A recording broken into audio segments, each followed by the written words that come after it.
నమస్తే, welcome to editor analysis. Prakash Raju జైలుకి వెళ్ళే సమయం ఆసన్నమైందా అంటే అవునన్న సమాధానమే వినిపిస్తుంది. ప్రతి దాంట్లో వేలు పెడుతూ గత కొన్నేళ్లుగా ప్రధాని మోదీకి వ్యతిరేకంగా, అలాగే హిందూ సమాజానికి దగ్గరగా ఉన్నవారిని, అలాగే సనాతన ధర్మాన్ని పాటించే వారిని టార్గెట్ చేస్తూ పవన్ కళ్యాణ్ లాంటి వారిపై కూడా ఇష్టం వచ్చినట్లు కామెంట్లు చేస్తున్న ప్రకాష్ రాజ్ ఇప్పుడు ఒక పెద్ద వివాదంలో ఇరుక్కున్నాడు. త్వరలోనే ఈ మోనార్కుడు కటకటాల్లోకి వేసేయడం ఖాయం అంటూ సోషల్ మీడియాలో నెటిజన్లు పోస్టులు పెడుతున్నారు. దేశవ్యాప్తంగా సంచలనం సృష్టించిన ధర్మస్థల కేసు మరోసారి వార్తల్లోకి వచ్చింది. వందలాది మహిళలు, బాలికలు హత్యలు జరిగాయంటూ వచ్చిన ఆరోపణలు, రహస్య ఖననాల ఆరోపణలు, ప్రత్యేక దర్యాప్తు బృందం తవ్వకాలు, బయటపడిన ఎముకలు, పుర్రెలు. మరి ఇలా ఇప్పటికే ఈ కేసు దేశ దృష్టిని ఆకర్షించింది. అయితే ఇప్పుడు ఈ వ్యవహారంలో ప్రముఖ నటుడు ప్రకాష్ రాజ్ పేరు వినిపించడంతో వివాదం మరో మలుపు తిరిగింది. అసలు ధర్మస్థల కేసు ఏంటి? ఇప్పటి వరకు దర్యాప్తులో ఏం బయటపడ్డాయి? మరి ప్రకాష్ రాజ్ పేరు ఎలా తెరపైకి వచ్చింది? నిజాలేంటో, ఆరోపణలేంటో ఇప్పుడు చూద్దాం. కర్ణాటకలోని ధర్మస్థల దశాబ్దాలుగా దక్షిణ భారతదేశంలో అత్యంత ప్రముఖ పుణ్యక్షేత్రంగా గుర్తింపు పొందింది. ప్రతి సంవత్సరం లక్షలాది మంది భక్తులు ఈ క్షేత్రాన్ని సందర్శిస్తుంటారు. ఆధ్యాత్మికత, సేవా కార్యక్రమాలు, సామాజిక కార్యక్రమాలకు పేరుగాంచిన ఈ ప్రాంతం 2025లో ఒక్కసారిగా దేశవ్యాప్తంగా సంచలనానికి కేంద్ర బిందువుగా మారింది. ఒక మాజీ పారిశుద్ధ కార్మికుడు 1995 నుంచి 2014 మధ్యకాలంలో అనేక మృతదేహాలను తాను బలవంతంగా పూడ్చిపెట్టాల్సి వచ్చిందని ఆరోపించాడు. ఆ మృతదేహాల్లో మహిళలు, బాలికలు కూడా ఉన్నారని, కొందరి శరీరాలపై లైంగిక దాడులు ఆనవాళ్లు కనిపించాయని పేర్కొనడంతో కేసు తీవ్ర చర్చకు దారితీసింది. మరి ఫిర్యాదుదారు చేసిన ఆరోపణల ప్రకారం 2 దశాబ్దాల కాలంలో పెద్ద సంఖ్యలో మృతదేహాలను రహస్యంగా పూడ్చిపెట్టారని పేర్కొన్నారు. మరి ఈ ఆరోపణలు బయటకు వచ్చిన వెంటనే దేశవ్యాప్తంగా మీడియా దృష్టి ధర్మస్థలపై పడింది. ఈ కేసు తీవ్రతను దృష్టిలో ఉంచుకుని కర్ణాటక ప్రభుత్వం ప్రత్యేక దర్యాప్తు బృందం ఏర్పాటు చేసింది. ఆరోపణలో పేర్కొన్న ప్రాంతాలను గుర్తించి తవ్వకాలను ప్రారంభించింది. మరి దర్యాప్తు ప్రారంభమైన తర్వాత ఫిర్యాదుదారు చూపించిన అనేక ప్రాంతాల్లో తవ్వకాలు నిర్వహించారు. కొన్ని ప్రాంతాల్లో ఎలాంటి ఆధారాలు దొరకలేదు. అయితే మరికొన్ని ప్రాంతాల్లో ఎముకల అవశేషాలు, పుర్రె భాగాలు, ఇతర అస్థిపంజర అవశేషాలు బయటపడినట్లు దర్యాప్తు అధికారులు తెలిపారు.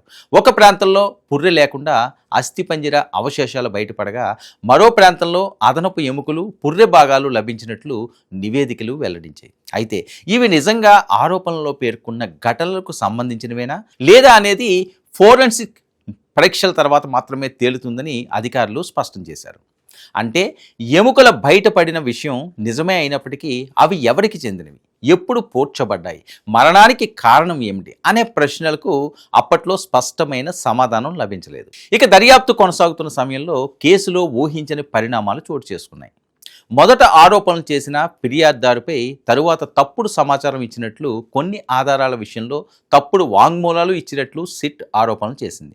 ఆయనపై ప్రమాణ భంగం తదితర ఆరోపణలు నమోదు చేసినట్లు నివేదికలు వెల్లడించాయి.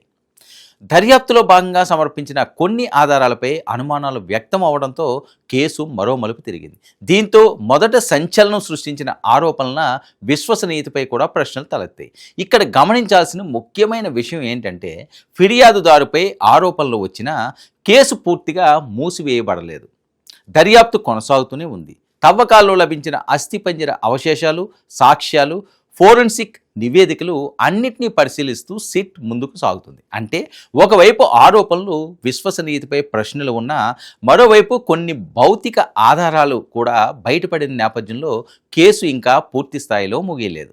ఇప్పటికే దేశవ్యాప్తంగా చర్చనీయాంశంగా మారిన ఈ కేసులో తాజాగా నటుడు ప్రకాష్ రాజ్ పేరు వినిపించడం కొత్త వివాదానికి కారణమైంది. ప్రధాన నిందితుడిగా పేర్కొనబడుతున్న చిన్నయ్య దాఖలు చేసిన ఒక పిటిషన్లో ప్రకాష్ రాజ్ పేరు ప్రస్తావించినట్లు వచ్చిన వార్తలు వెలువడ్డాయి. ఈ పరిణామంతో సోషల్ మీడియాలో పెద్ద ఎత్తున చర్చే మొదలయ్యింది. తన పేరును ఈ కేసులో ముడిపెడుతూ వస్తున్న వార్తలపై ప్రకాష్ రాజ్ స్పందించారు. ఇది కోట్లాది మంది భక్తుల విశ్వాసాలకు సంబంధించిన అత్యంత సున్నితమైన అంశమని పేర్కొన్నారు. మీడియాలో వస్తున్న కథనాలపై తన దృష్టి పడిందని, తాను త్వరలో మీడియా సమావేశం నిర్వహించి పూర్తి వివరాలు వెల్లడిస్తానని చెప్పారు. అప్పటి వరకు పుకార్లు, ఊహాగానాలు నమ్మవద్దని సోషల్ మీడియా ద్వారా విజ్ఞప్తి చేస్తున్నారు. మరి ఈ కేసు విషయంలో ప్రస్తుతం సోషల్ మీడియాలో 2 భిన్న వాదనలు వినిపిస్తున్నాయి.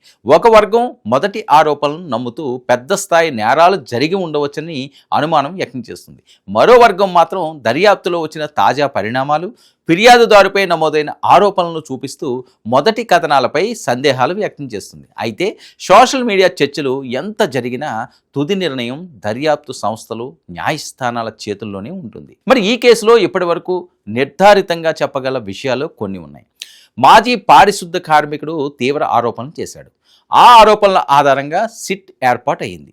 పలు ప్రాంతాల్లో తవ్వకాలు జరిగినాయి. కొన్ని ప్రాంతాల్లో అస్థిపంజర అవశేషాలు బయటపడ్డాయి. మరి ఫిర్యాదుదారుపై తరువాత తప్పుడు సమాచారం ఇచ్చినట్లు ఆరోపణలు వచ్చాయి. కేసు దర్యాప్తు ఇంకా పూర్తి కాలేదు.